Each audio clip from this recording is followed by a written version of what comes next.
Welcome to The Secret Behind China's Success Episode 1.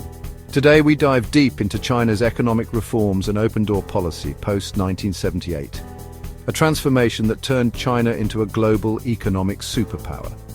We're talking about a country that went from like 0 to 100 in a few decades, and everyone's trying to figure out their secret sauce. So buckle up, because we're about to break down how China went from a struggling nation to the world's second largest economy, faster than you can say made in China. Stay tuned as we uncover the key elements of this incredible journey. Okay, picture China before 1978. It was a very different place from the China we know today. Think about a country where the government controlled everything, your job, your food, even what kind of shoes you wore. Every aspect of life was dictated by the state. That was China under Mao Zedong. His vision was to create a self-sufficient socialist utopia. Mao had some grand plans, like the Great Leap Forward, which was supposed to catapult China ahead of everyone else. It was an ambitious attempt to rapidly transform the country, but instead of leaping forward, it was more like tripping over their own shoelaces. The policies were poorly planned and executed. The result? Widespread famine, economic stagnation. It was rough, folks, really rough. Millions of people suffered, and the economy took a severe hit. By the time Mao passed away in 1976, China was in dire straits. The country was on the brink of collapse. People were struggling, the economy was sputtering, and something had to change. The nation was desperate for a new direction, a new hope. Enter Deng Xiaoping. He would soon become the architect of China's economic reforms, steering the country towards a new era of growth and prosperity. Enter Deng Xiaoping, a pragmatic leader who understood that something needed to change, and fast. Deng's vision was the 4 modernizations, focusing on agriculture, industry, science and technology, and defense.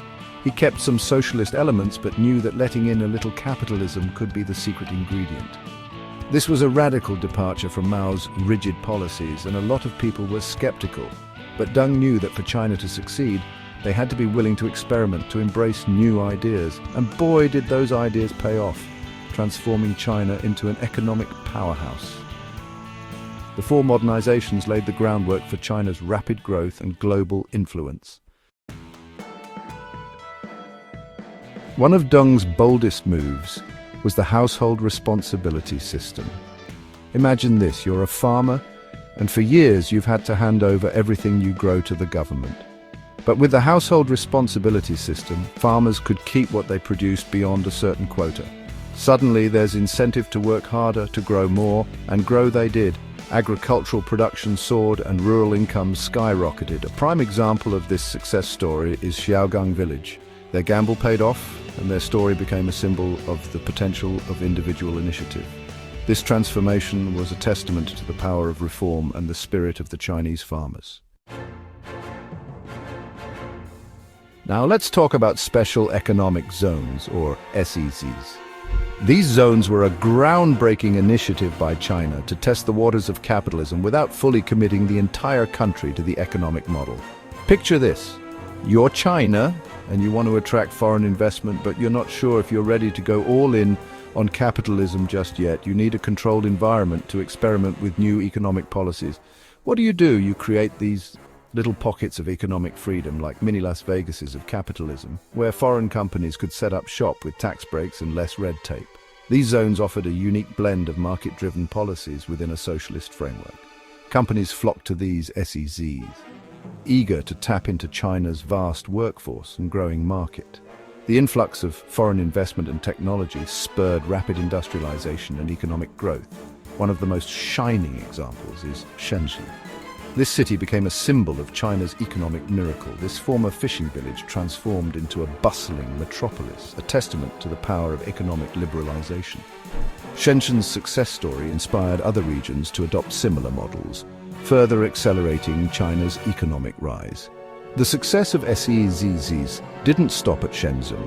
Other regions like Zhuhai, Shantou, and Xiamen also saw remarkable transformations, each contributing uniquely to China's economic landscape. These zones became melting pots of innovation and international collaboration, setting the stage for China's integration into the global economy. Today, SEZs are not just economic hubs, but also centers of technological advancement and modern infrastructure, reflecting China's journey from a closed economy to a global powerhouse. With the success of the SEZs, China realized that opening up to the world wasn't so scary after all. The open-door policy became the anthem of the 1980s and 1990s. Foreign businesses were welcomed with open arms, and joint ventures became all the rage. One of the most iconic examples is Volkswagen's partnership with Shanghai Automotive Industry Corporation. This joint venture brought affordable cars to the Chinese masses and showed the world that China was open for business. It was like the automotive equivalent of peanut butter and jelly, a match made in heaven.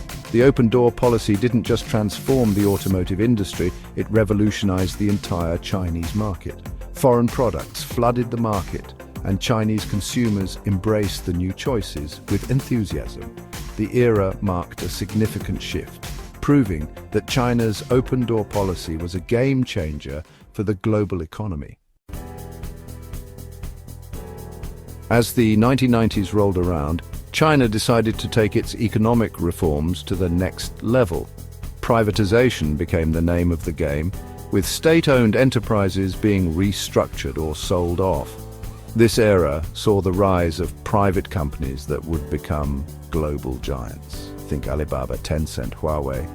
These companies weren't just competing with the best in the world, they were becoming the best in the world. It was like watching a group of underdogs win the World Cup of business. The transformation was nothing short of extraordinary. Entrepreneurs seized opportunities and innovation flourished. The landscape of Chinese business was forever changed.